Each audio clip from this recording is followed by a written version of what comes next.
Larson, and you're watching Best Comics TV. Hi, welcome to the show. My name is Jay Katz. I'm the executive producer of Invest Comics TV.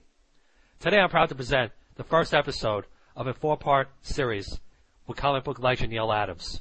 Our quest on Invest Comics TV is to bring you the biggest, the brightest, and historic chapters within the comic book industry. This also includes rising stars in every facet within the comic book business. Invest Comics TV, the first, the best.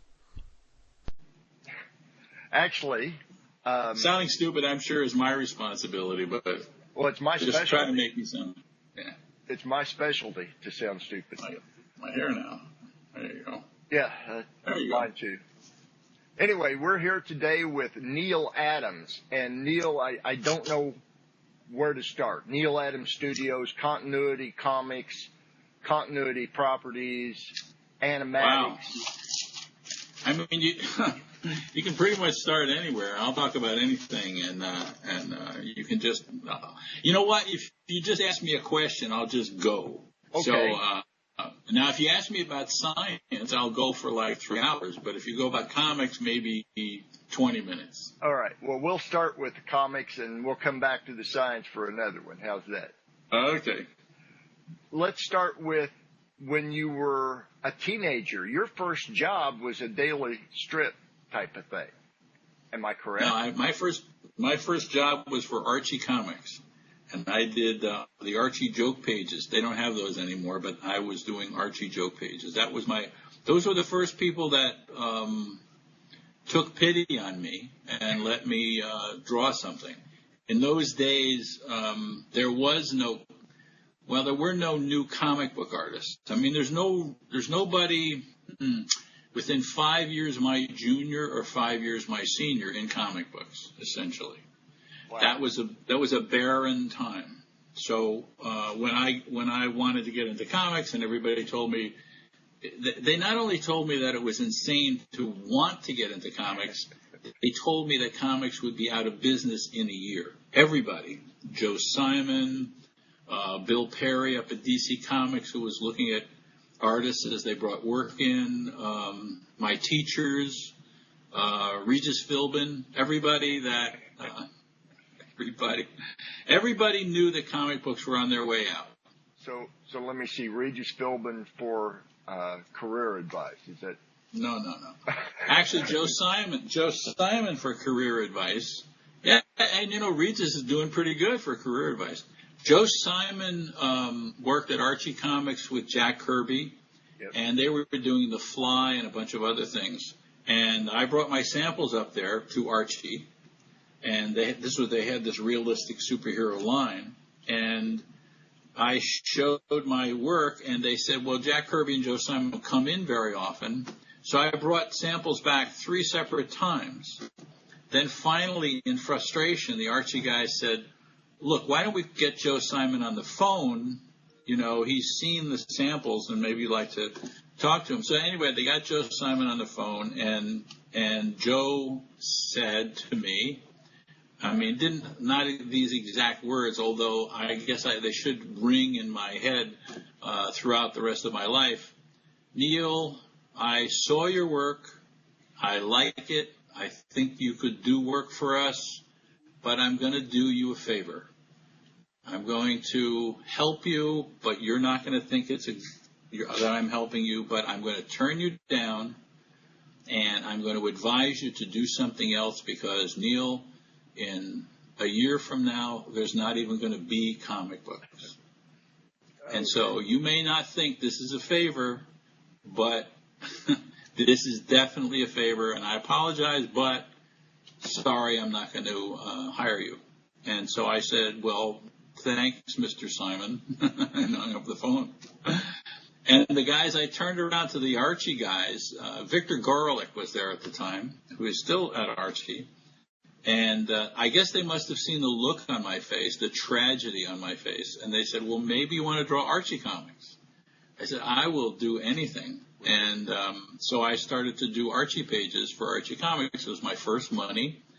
My mother was very happy. I was actually bringing home a paycheck. And in fact, one week I did 5 pages for $32.50 a page. That's writing, lettering, penciling, and inking. $32.50 for 5 pages, which at that time turned out to be, I think, $200 and something. And I went to the bank and I cashed a check and I brought the money home to my mother, we were having a rough time at the time. And she was drinking coffee at the table, and she looked up at me, and I took the money, which I had cashed. I cashed the check, 5s, 10s, and 1s, and I threw it up, and I hit the ceiling, and the money went all over the kitchen. And my mother whooped and collected the money, and that was my introduction to the potential possibility that you might actually make money drawing comic books. Yep. Well, some people might. I wouldn't fit in that category.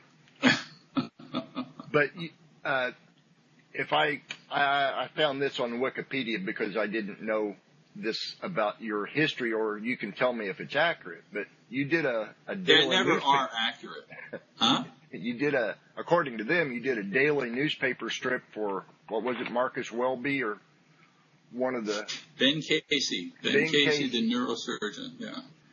Vince Edwards played Ben Casey, very grumpy kind of what's that news show that's on? House, yeah. House, kind of like House. Yeah. Anyway, yeah, I did that, but I didn't.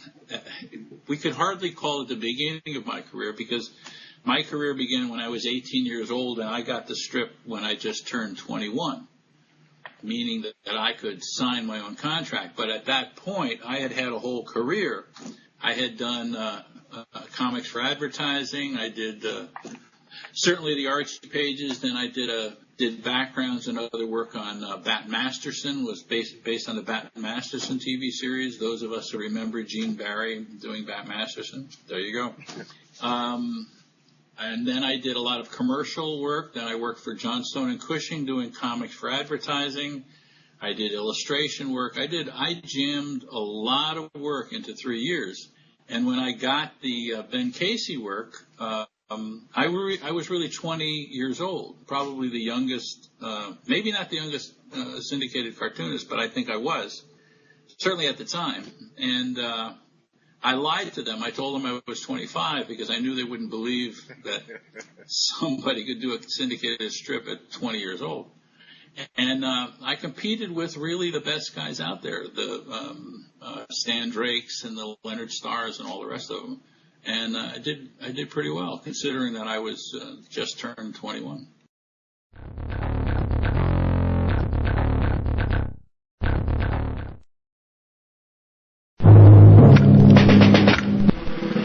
Discount Comic Book Service, where you can save 40 to 75% off on new comics, collected editions, graphic novels, action figures, statues, and other one-of-a-kind items from DC, Marvel, Image, Dark Horse, Boom Studios, Top Cow, Dynamite, and many, many more.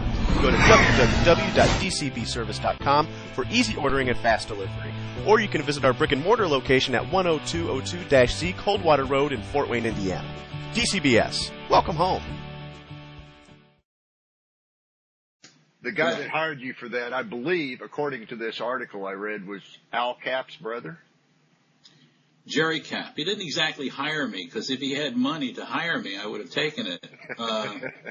What he did was he sucked me into the process, and everybody else seemed to get the lion's share of the money. I got $210 a week is what I got for it. So it wasn't hiring. I don't know if we put that into that category. I got some of the money that the syndicate sent to creatives. Hired and Hornswoggle begin with the same letter. Yeah, conned me. Jerry Capp was the, for anybody who's interested in the history of it, Jerry Capp was one of two brothers of Al Capp. The other brother was Elliot Kaplan. We come from a time where Jews were always changing their names, and Al Capp, of course, was a Jewish boy.